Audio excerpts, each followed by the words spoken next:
बाद में श्री सिंह सर के स्वागत भाषण के बाद मैं श्री विवस्वान हेवालकर जी को आमंत्रित करती हूँ कि वे आएं और हमारे बीच अपने अनुभवों का सार साझा करें।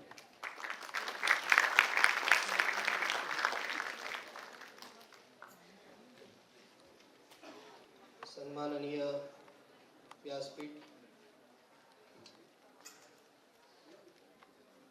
सभी विद्यार्थी मित्रों, शिक्षकगण, विज्ञान भारती के कार्यकर्ता, सभी को नमस्कार। श्रीनिवास जी ने अपनी बात शुरू करते समय एक बात कही। सबसे पहले यहाँ पे आने के बाद सबसे पहला शब्द कहा, कौन सा था वो? सुप्रभात। तो सुप्रभात को रिस्पॉन्ड कैसे करना है? सुप्रभात, ठीक है? तो एक बार करके देखते हैं। सुप्रभात मित्रों। चलिए, तो गुड मॉर्निंग को गुड मॉर्निंग से रिस्पॉन्स करते हैं, वैसे सुप्रभात को भी ऐसे रिस्पॉन्स किया जाता है। तो ये भी सब कुछ थोड़ा ध्यान में रखेंगे और इसको भी अपनी व्यवहार में लाने के लिए प्रयत्न करेंगे। एक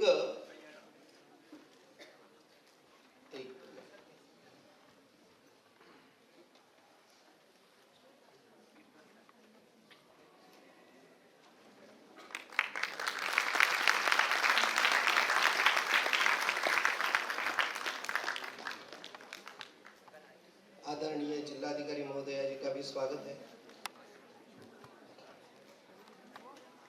तो इसी के चलते ये जो कार्यक्रम हम यहाँ पे कर रहे हैं वो है ग्वालियर विज्ञान महोत्सव, और इसका आयोजन जो है वो विज्ञान भारती द्वारा किया गया है। सहकारिता में बाकी संस्थाएं भी है, उनका भी बहुत महत्वपूर्ण भाग है, परंतु विज्ञान भारती ऐसे कार्यक्रमों का आयोजन करती है, उसके पीछे बहुत सारे उद्देश्य होते हैं, हेतु होते हैं।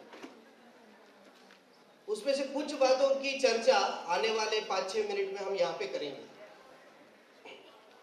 तो एक अगला प्रश्न है, सभी मेरे विद्यार्थी मित्रों के लिए है, अपनी बैठी जगह पर खड़े होकर के इसका उत्तर देना है। प्रश्न ये है कि आपको लगता है कि आपके जीवन में जो हम सुबह से उठ करके रात को सोते हैं, उसके बीच में जो कुछ भी करते हैं, हम जिस तरह से अपना जीवन निर्वाह करते हैं, उसमें ऐसी कौन सी बातें हमें लगती है कि जो बहुत ज्यादा अनसाइंटिफिक है, अवैज्ञानिक है, फिर भी हम करते हैं? अनसाइंटिफिक प्रैक्टिसेस ऐसी कौन सी हमें लगती है? तो जिन को इस प्रश्न का जब उत्तर देना है वो थोड़ा सोचिए। 30 सेकंड का समय है, उसके बीच में अपनी जगह पर खड़े रहना, जब मैं बोलूंगा तब उत्तर बताना, लेकिन बोलना तो है।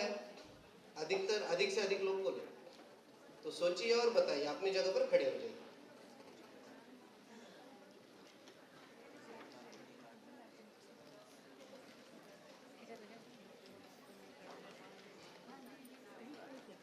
और एक बात जोड़ सकते हैं इसमें, शायद हम हमारे जीवन में नहीं करते, लेकिन हमने देखा है कि बाहर ये सारी चीजें चलती है और ये बहुत अनसाइंटिफिक है, उसके बारे में भी बता सकते हैं। खड़े होना, जिनको बात करनी है वो अपनी जगह पर खड़े होंगे। पहले एक मिनट खड़े रहना, अभी खड़े रहने के लिए समय है, और 2-3 लोग खड़े रह सकते हैं। एक बार बोलना शुरू हो गया तो फिर खड़े रहने के लिए चांस नहीं मिलेगा। ठीक, बस अभी जितने लोग खड़े हैं उतने ही केवल बात करेंगे, ठीक है? हाँ, नजर उतारना, हाँ वही बोलना था। आगे आप बोलो। को नाखून नहीं काटने। अच्छा, हाँ। सर, कुछ चीजें होती है जिन पे हम बिना उनकी वजह जाने विश्वास करना, जैसे झाड़ू को शाम के समय झाड़ू लगाने से घर की लक्ष्मी का चले जाना। ठीक, हाँ। पुरानी रीति रिवाजों को फॉलो करना, तो जिनका कोई सेंस नहीं बनता है, वो कोई साइंस भी नहीं। और कोई बचा है? हाँ, ट्यूसडे को बाल नहीं कटवाना। ठीक, चलिए बैठिए। नहीं तो ये सब बातें हैं, इसके साथ और भी कुछ बातें कितना है? 16% है। तो हम फॉलो तो करते हैं। तो कई बार ऐसा होता है कि कोई बात साइंटिफिक है या नहीं है, ये तय कैसे करेंगे? तो हमें 2 काम करने पड़ते हैं। एक है उसका अध्ययन करना, सबको मान्य है ये बात? अनुमोदन है सबका? दूसरा ऐसा है, प्रश्न उठाने पड़ते हैं। मेरा फोन स्विच ऑफ होने वाला है। प्रश्न पूछेंगे तो वो साइंटिफिक है या नहीं है, इस पर हम जा सकते हैं। किसी का दे दो। ठीक है? अभी तो है। तो ऐसा है कि ऐसे बहुत सारे विषय हैं जिनको साइंटिफिक है या नहीं है इसके बारे में सोचना है, तो पहले अपने जो मस्तिष्क को, अपने ब्रेन को हमको पूरी तरह से स्वतंत्र करना पड़ता है। जब इसको स्वतंत्र करते हैं, इसके ऊपर किसी भी तरह का अगर कोई भी छाव आई है, किसी भी तरह की थोड़ी भी गुलामी है, तो हम स्वतंत्र विचार नहीं कर सकते। मान लीजिए कि हमें देश के लिए विचार करना है, लेकिन देश के लिए विचार करने के लिए पहले से कुछ और भी है हमारे दिमाग में, तो हम देश का विचार ठीक से नहीं कर सकते।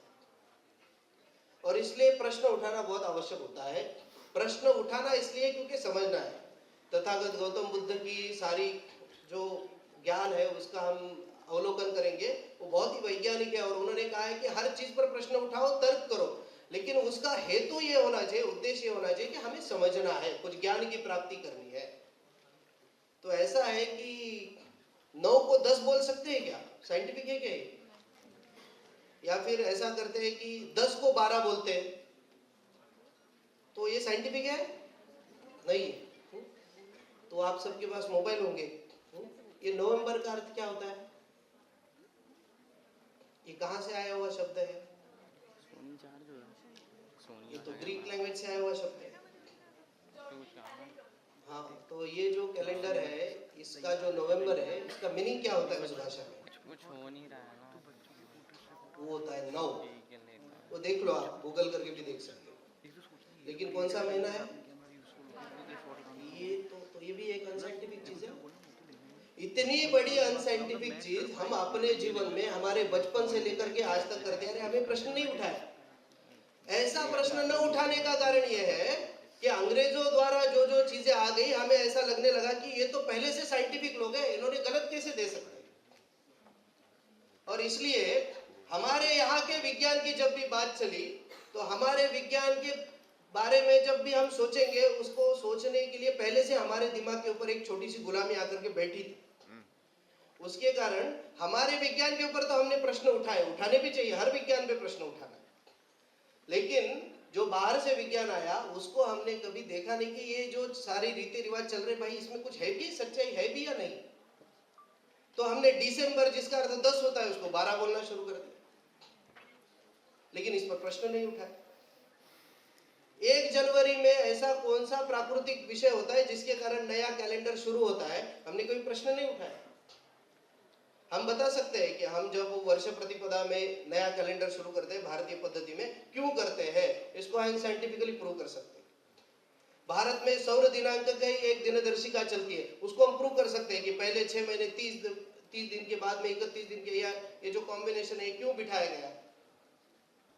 तो ऐसे वैज्ञानिक क्या है और अवैज्ञानिक क्या है, ये सब सोचने के लिए देश के लिए विज्ञान की बात हम सबको करनी है।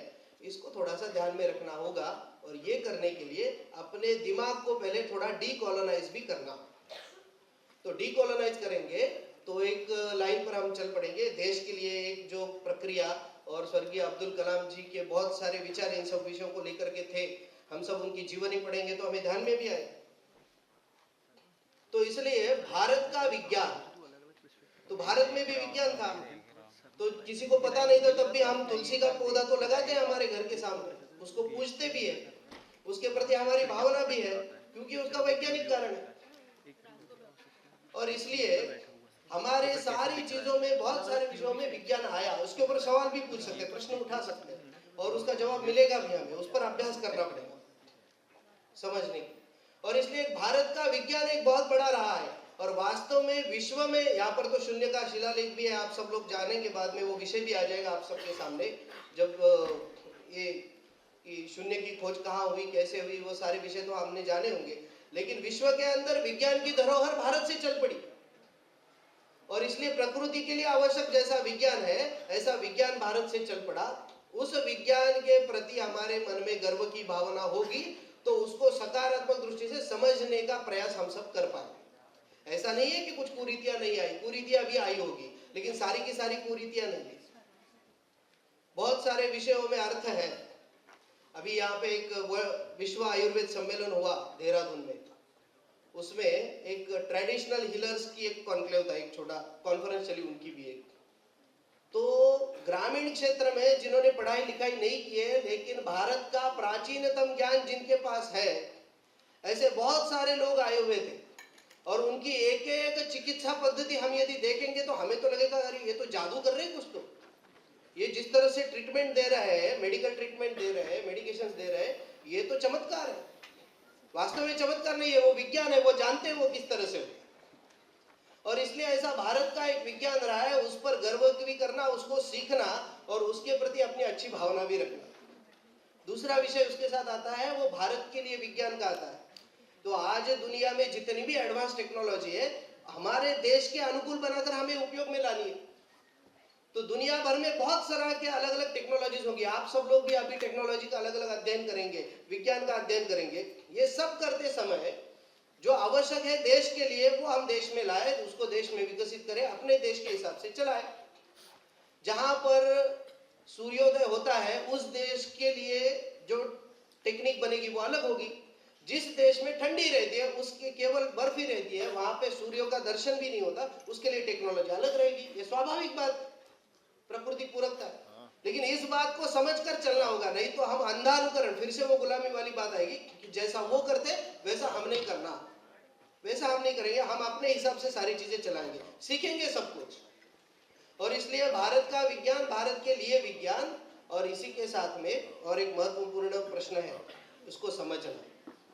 ये जो डिकोलोनाइजेशन वाली बात है ना, हर तरह की बात को दिमाग से स्वतंत्र रूप से विचार करने के लिए, उसमें ये बात बहुत जरूरी है। अब मैं आपसे पूछता हूँ, सामूहिक रूप से बताना, जिसको हाँ लगता है हाँ बोलना, ना लगता है ना बोलना।